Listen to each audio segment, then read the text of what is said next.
സമസ്തയുടെ മദ്രസകളിൽ പുതുതായി നമ്മുടെ കുട്ടികളെ ചേർക്കുമ്പോൾ അല്ലെങ്കിൽ ഒരു മദ്രസയിൽ നിന്ന് മറ്റൊരു മദ്രസയിലേക്ക് കുട്ടികളെ TC വഴി മാറ്റി ചേർക്കുമ്പോൾ രക്ഷിതാക്കൾ ഫിൽ ചെയ്യേണ്ട ഒരു അഡ്മിഷൻ ഫോമുണ്ട്. അത് ഈ ലിങ്ക് വഴിയാണ് ചെയ്യേണ്ടത്. ഓൺലൈനിൽ ഈ കാണുന്ന ലിങ്ക്, ഇതിൽ ക്ലിക്ക് ചെയ്യുക.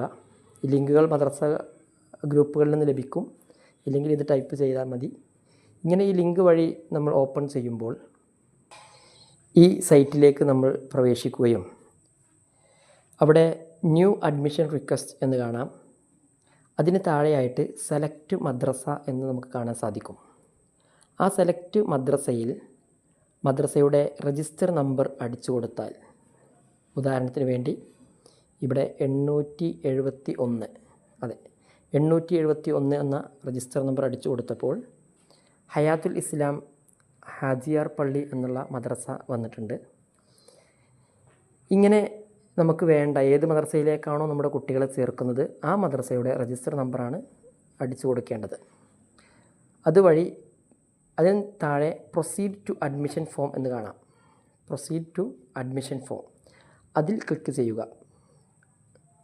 അപ്പോൾ ഏത് മദ്രസയിലാണോ നമ്മൾ ചേർക്കേണ്ടത് ആ മദ്രസയുടെ സൈറ്റിലേക്കാണ് നമ്മൾ കയറുന്നത്.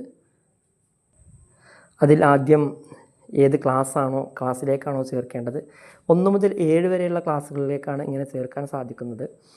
അപ്പോൾ ആ ക്ലാസ് സെലക്ട് ചെയ്യുക. അതിന് താഴെ അഡ്മിഷൻ ടൈപ്പ് ഉണ്ട്. അഥവാ പുതിയതായിട്ട് കുട്ടിയെ ചേർക്കുകയാണോ, അല്ലെങ്കിൽ TC വഴി വരികയാണോ, അല്ലെങ്കിൽ TC ഇല്ല, പുതിയതായി ചേർക്കുകയല്ല, അഥവാ 1ാം ക്ലാസ്സിലേക്കല്ല, മറ്റേതെങ്കിലും ക്ലാസ്സിലേക്കാണ്, അപ്പോൾ ക്വാളിഫിക്കേഷൻ എക്സാം നടത്തേണ്ടി വരും. ആ രീതിയിലൊക്കെ ആണെങ്കിൽ അത് എന്നുള്ള ഓപ്ഷനും സെലക്ട് ചെയ്യാവുന്നതാണ്. അഥവാ കുട്ടിയെ 1ാം ക്ലാസ്സിലേക്ക് ആദ്യമായി ചേർക്കുകയാണെങ്കിൽ ന്യൂ എന്നുള്ളതാണ് നമ്മൾ സെലക്ട് ചെയ്യേണ്ടത്. അതിനുശേഷം കുട്ടിയുടെ പേര് ടൈപ്പ് ചെയ്യണം.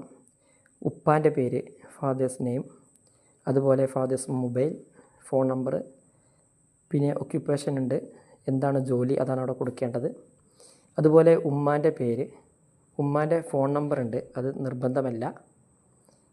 ഹൗസ് നെയിം, ആധാർ നമ്പർ, മെയിലാണോ ഫീമെയിലാണോ എന്നുള്ളത്.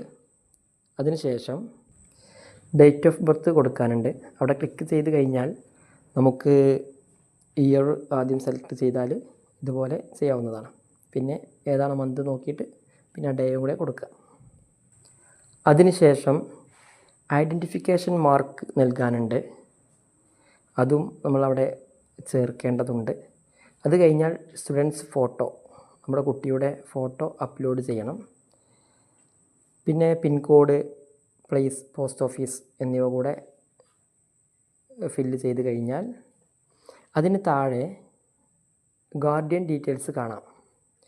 അപ്പോൾ ഗാർഡിയൻ ഫാദർ ആണെങ്കിൽ ഫാദർ എന്നുള്ളത് സെലക്ട് ചെയ്താൽ മുമ്പ് നമ്മൾ മുകളിൽ കൊടുത്ത ഡീറ്റെയിൽസ് മുഴുവൻ താഴെ വരും. ഇനി മദർ ആണെങ്കിൽ മദറിൻ്റെ ഡീറ്റെയിൽസ് മുകളിൽ കൊടുത്തത് മുഴുവനായിട്ട് അവിടെ വരും. ഇനി അതർ എന്നുള്ളതാണെങ്കിൽ നമ്മളവിടെ പേരും ഡീറ്റെയിൽസും ചേർക്കേണ്ടി വരും. എന്നിട്ട് സബ്മിറ്റ് അഡ്മിഷൻ എന്ന് നൽകിയാൽ, അങ്ങനെ സബ്മിറ്റ് അഡ്മിഷൻ റിക്വസ്റ്റ് കൊടുത്തു കഴിഞ്ഞാൽ നമുക്ക് ആ ഫോം ഡൗൺലോഡ് ചെയ്യാൻ കിട്ടും. നമ്മുടെ കുട്ടിയുടെ ഫോട്ടോ, മറ്റ് ഡീറ്റെയിൽസ് എല്ലാം ഉള്ള ഫോമായിരിക്കും. അത് പ്രിൻ്റ് എടുത്തിട്ടാണ് നമ്മുടെ മദ്രസയിലേക്ക് കുട്ടിയുമായി ചേർക്കാൻ പോവേണ്ടത്.